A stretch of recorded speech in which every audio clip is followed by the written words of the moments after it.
Hey, what's up, everybody? It's Dave from Military to Millionaire. I was going to go live, but it wouldn't let me do the horizontal, and I'm going to post this to YouTube later.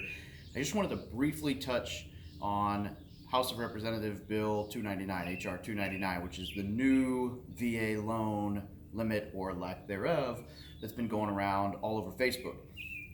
Hopefully by now some of you have seen it, done a little research, and you kind of know what it's about, but I wanted to break it down for you. So I'm going to read from my handy dandy envelope, because as you can tell, I'm still in the middle of my move. You can't tell by the big John Deere back there. I'm not in Hawaii right now. But today, we're going to talk about this bill. So the first thing you need to understand is the intent. So the intent behind this is to raise more money for specific veteran health issues, such as herbicide exposure in Korea, the Gulf War illness study. There was one in there for kids, like veterans, children who were born in Thailand and born with spina bifida, a couple other things. And so they want to help raise more money for these funds and for the health care for this to take care of our veterans. Well, in order to get money, you need to have a way to make money, right? To give the money, otherwise you're just robbing Peter to pay Paul. So what they did was twofold. One, they increased the funding fee back. It used to be 2.3 for your first-time home buyer. It went to 2.15. Now it's back to 2.3, which is not really that bad. But they also increased the loan limit that you're allowed to borrow on. So now you're able to borrow more money. Woohoo, there, Waspy.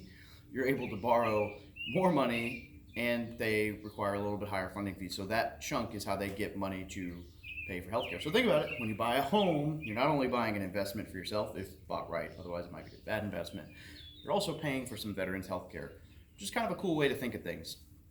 So the funding fee goes up. They also took off loan limits, which allows you to buy more real estate. So what does this mean for you? Well, this is really cool, because if you're stationed somewhere like Hawaii, San Francisco, San Diego, LA County, where the average home price was still more than the $725 that you're allowed to spend on the VA loan, or whatever it went up to, $756.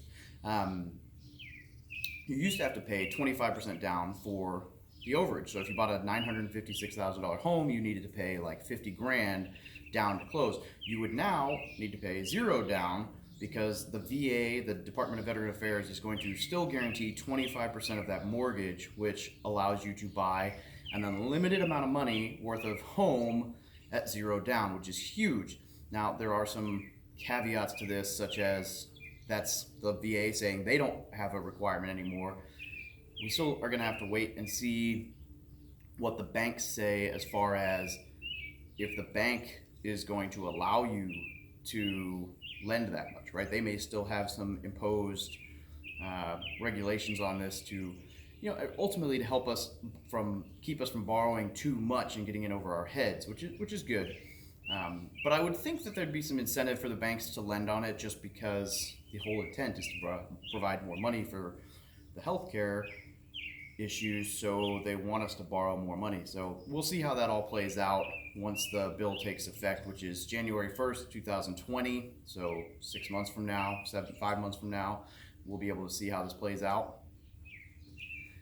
Really exciting. The other cool thing is, one of the biggest headaches with people who wanted to buy a home at every duty station used to be you could only go up to the cap. So if you bought a $500,000 home in San Diego, you still had 200 and some change left on your certificate of eligibility.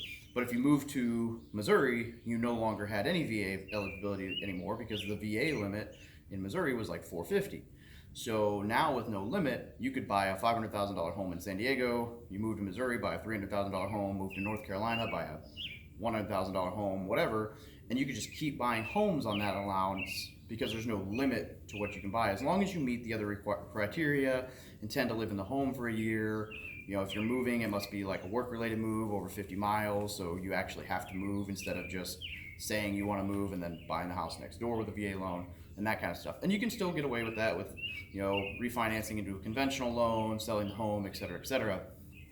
But tons of benefits here if used properly. The cool thing is, this still opens you up for a 4-unit. So now if you want to buy a $1.5 million 4-unit property in San Diego County, if they will lend you the money, they can lend you the money, and you could still pay zero down, assuming that cash flows. Now, I'm not advocating that you go take out a $2 million loan on a fourplex. Make sure the numbers work. Don't be the one takes out a $2 million mortgage and then ends up foreclosing. You don't want to do that to yourself. But there are some really good benefits here if used intelligently, and I'll harp that again. If used intelligently, so buy as an investment. Let me make sure I covered all my notes here. Yeah, continue using the VA loan without exhausting the amount borrowed. Still 1 to 4 unit, any value. So those are the big benefits. The funding fee is not a huge thing, but again, it's still waived if you're 10% disabled. So, and they're actually gonna waive, I need to see the specific criteria on this, but from what I understand, they're also gonna waive, if you have a Purple Heart and you're still active duty, the funding fee, which is awesome because there's a lot of guys out there with like 3 limbs who should be able to buy and meet the 10% disabled.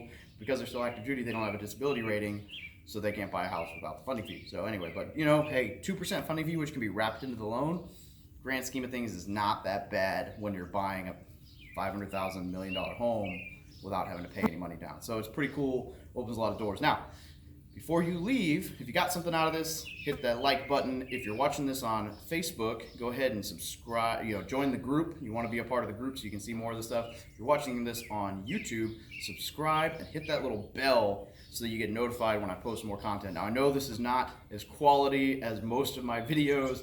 I'm doing the best I can. I'm standing in a barn. My phone is on the hood of my car. It is what it is, but I hope you got something out of it. Thanks, guys.